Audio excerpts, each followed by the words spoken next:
This incident 9. The date is Wednesday, the 8th of February 2023.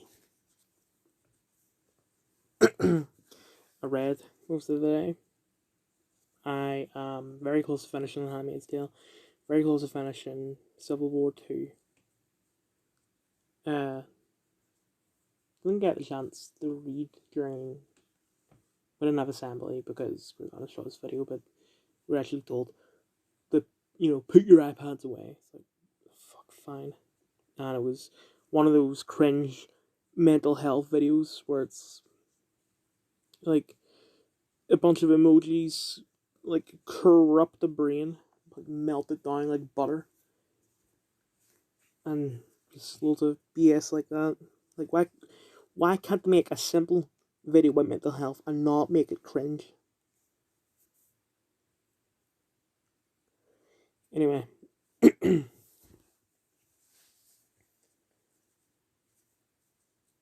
I'm trying to hold on. Right, in media, we talked about people who were on the cover of Vogue. So, first black person in this date, first solo male this date, first digital only cover this date, etc. And then they got the woke stuff. Trans cover star here. Lizzo here. Judi Dench here.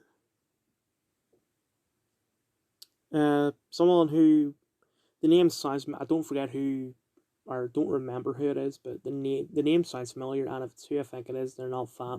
They're not even like.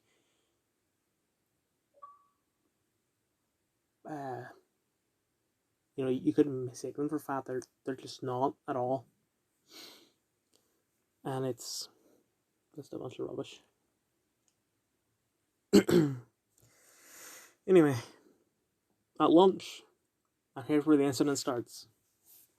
I'm actually going to read this, not word for word, but I write down every time an incident happens in one big document. So, while I was getting lunch, a song by Arctic Monkeys was stuck in my head. I got out my phone to look it up. And as soon as I pulled out my phone, a teacher he was my form teacher in year 10, he was my maths teacher in year 9. I haven't really talked to him since year 10. And even then, well, the last thing I remember of him is he jokingly gave me a C1 because people were being disruptive. He wrote, C1, C2 up on the right side of the board when he already had that on the left side of the board. So I said, sir, you already have that on the left side of the board and you jokingly put me on a C1, which even though it was a joke, it still pissed me off. But what I really remember him for is being a massive pussy hiding behind the year 10 head of year. A man who I really hate for stuff that happened in year 10. That's the reason why I am the way I am.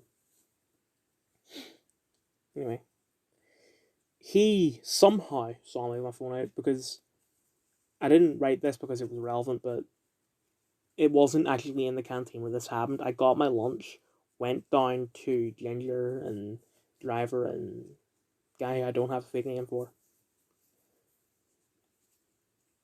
We were talking about it, then I realized, right, I'm gonna get my phone out to look this up. Didn't even get a chance to turn it on. Never mind putting the password, go on YouTube. I know it's the first song on Tranquility Base Hotel and Casino. I just didn't remember the name of it.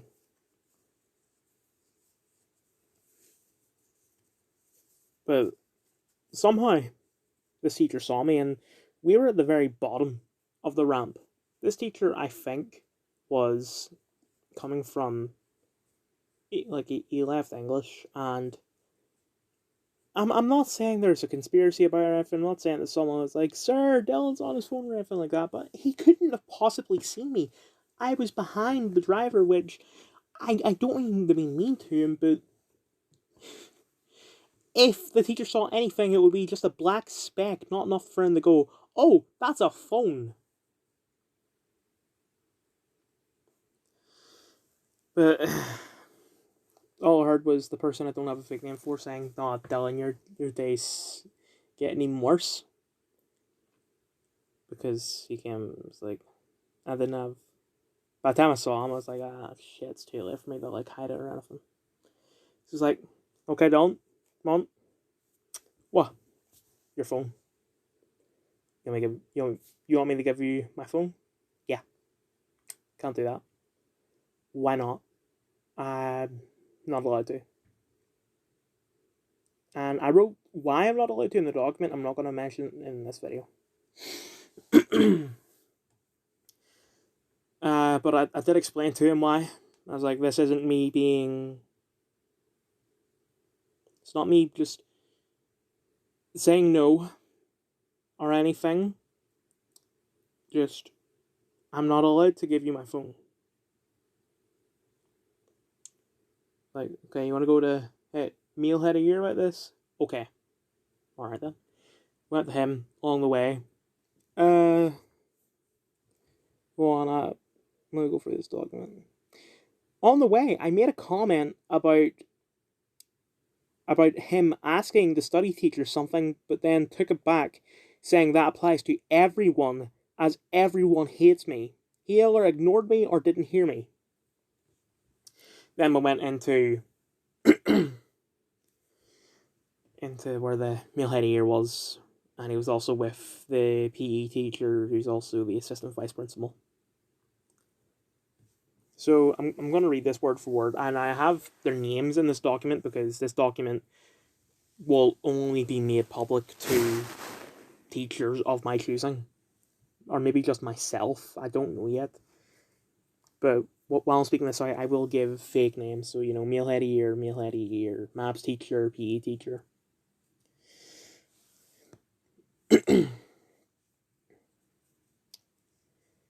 Mealhead year was with PE teacher and explained to them that reason why I can't do it. They refused as predicted. Okay, sorry about that, why that happened. So, I explained why they need to do something first. They refused, as predicted, and they started a back and forth of, we came to an agreement. I don't care. That didn't last long, as Mealhead a year threatened me with C2 and or C3 and or C4 and or C5. I then said it doesn't matter, as 1, I'm already expelled, and then 2, I said in a non-emotional way, as in no emotion. I'm not happy, I'm not angry, I'm not sad, nothing. Something along the lines of, don't threaten me. And because I didn't say the word please, the Mealhead a year, who at this point was basically silent, shouted really aggressively at me, don't, basically, how dare you threaten us? We don't get paid to deal with blah blah blah, the usual rubbish when a student stands up to their bullying. Mealhead a year gave me a choice, escalate the situation or back down, when the truth is that the choice really is fight or flight. Okay, sorry about that. Just need to. You saw the text. I just need to empty them from now so they may be refilled. So before I continue, I just mentioned something about like fight and flight. Every single incident from last year was flight. I didn't fight back or anything like that, and I still got in trouble. Incidents 1, 2, and 3 were also flight. I didn't fight back, and yet I still got in trouble. From incident 4 onwards, I've been fighting back because it's the only option I have. If flight gets me in trouble, then the only thing I can do is fight and hopefully defeat them. Which, yes, I get that sounds like I'm going to kill them. We're speaking metaphorically here. Fight back and hopefully they realize, oh, actually, yes, you're correct, Dylan. We've gone too far. We apologize, and nothing is going to happen to you. But anyway, I thought about it for about 15 seconds, eventually deciding flight. Explaining my phone can't be turned off because of a faulty wire, which they were surprisingly fine with. As I was leaving, and also... Never mind. As I was leaving, I explained to the Mealhead a year that I shouldn't be in trouble because I'm an unofficial student, a ghost, which is word for word what I said. apparently, the PE teacher was in shock because he never thought I would say something like that because he thinks he knows me.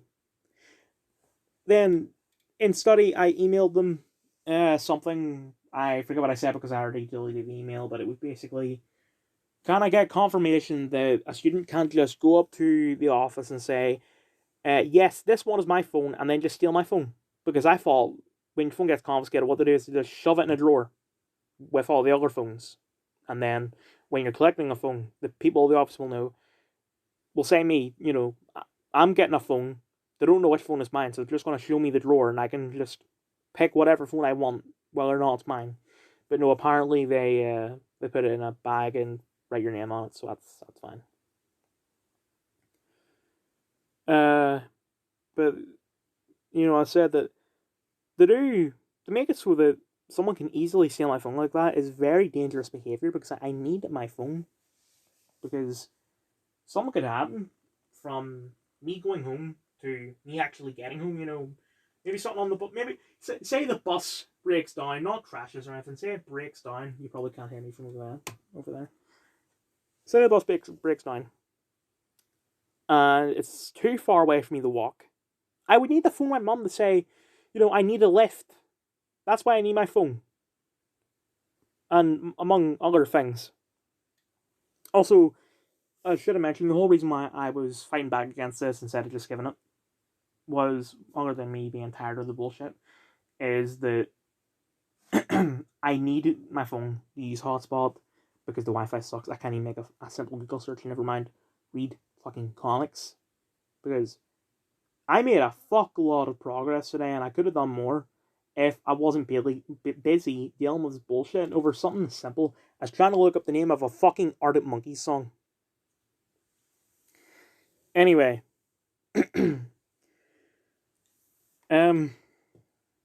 After I read like 2 pages of Handmaid's Tale after that. It's not 2 pages total. I read more before all this happened. Like, I went from having, I think, not 60. By 40 pages left to having about 20 pages left.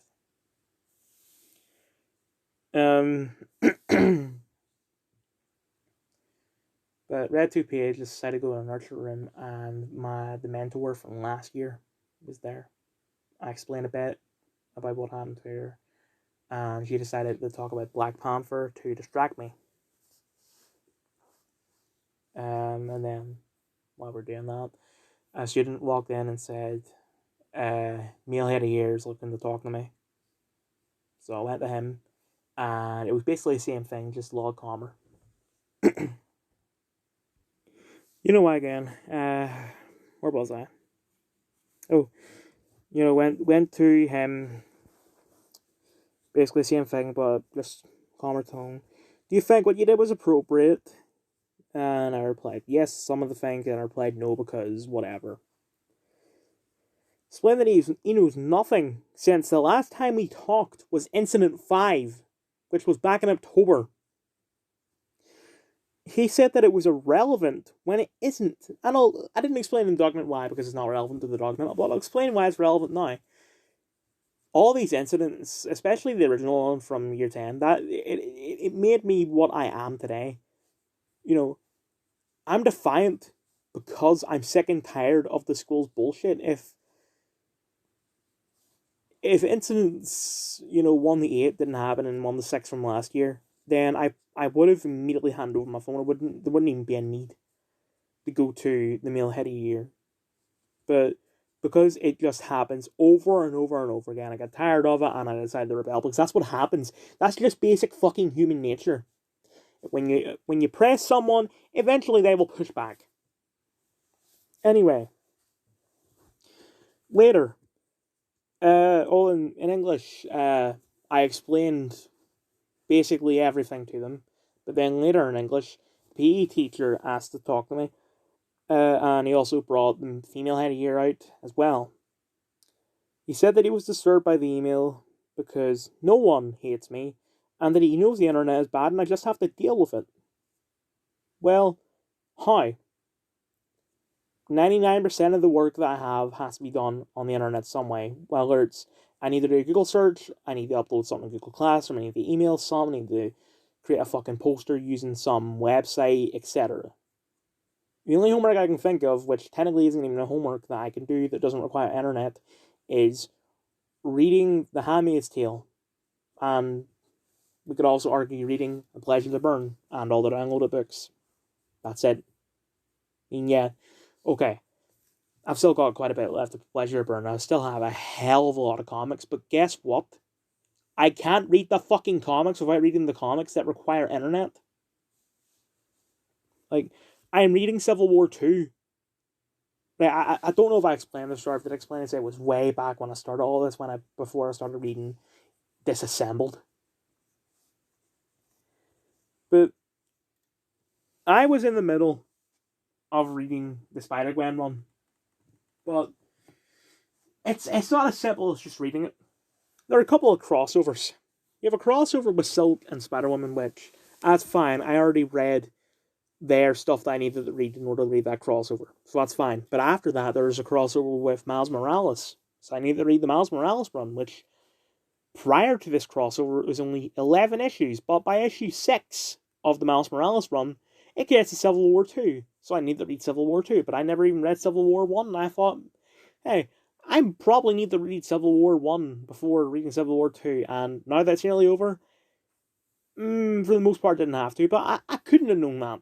Yeah, I could have Googled it, but maybe Googling it will probably say, oh, you're best off just reading every Marvel comic from 1998 onwards, because apparently that's when Marvel became modern or something. I don't know. I haven't looked that up yet because I'm not going to get around to reading all the modern Marvel comics outside of these events until much, much later.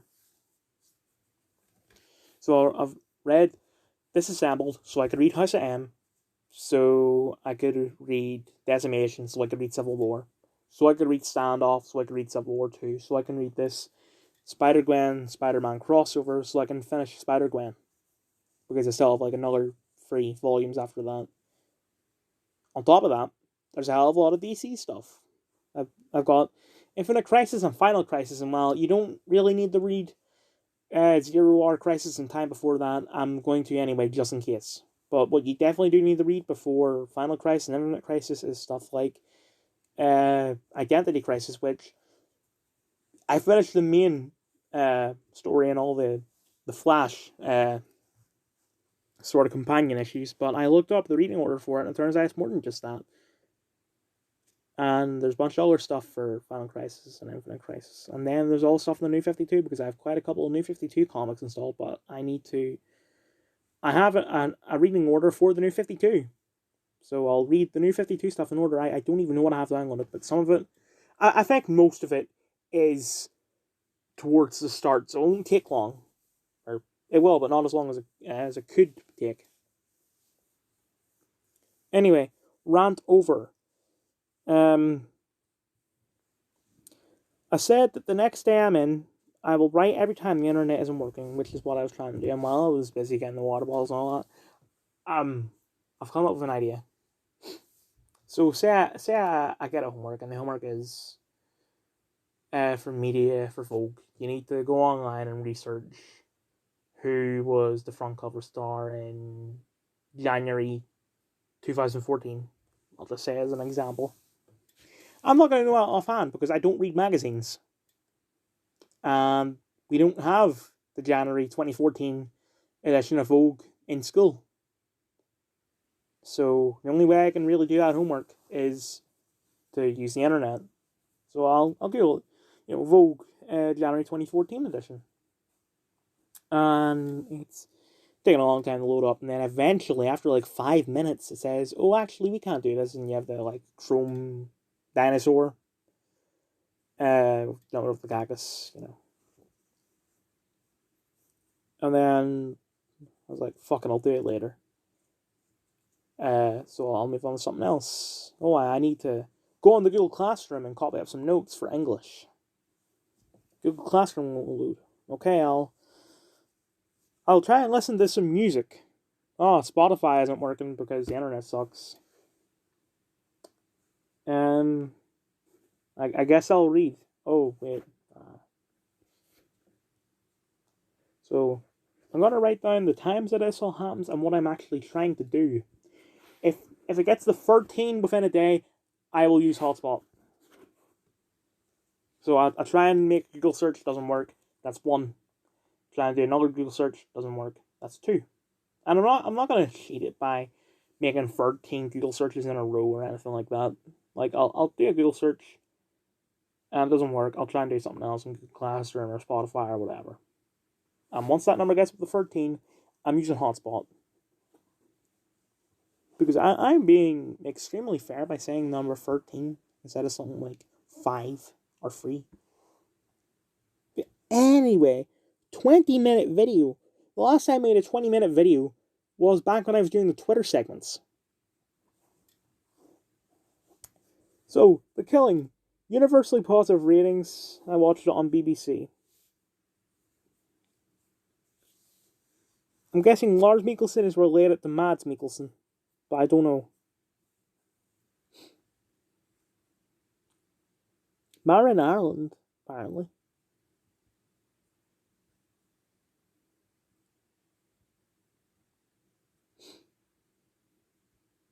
Or maybe she's in the American version. If the American version of The Killing with Joel Kinnaman is related to this, I don't know. Anyway, I didn't like it. I guess I just don't like Danish crime shows because they're Scandinavian crime shows because I've watched a couple of them in the past and I didn't like any of them.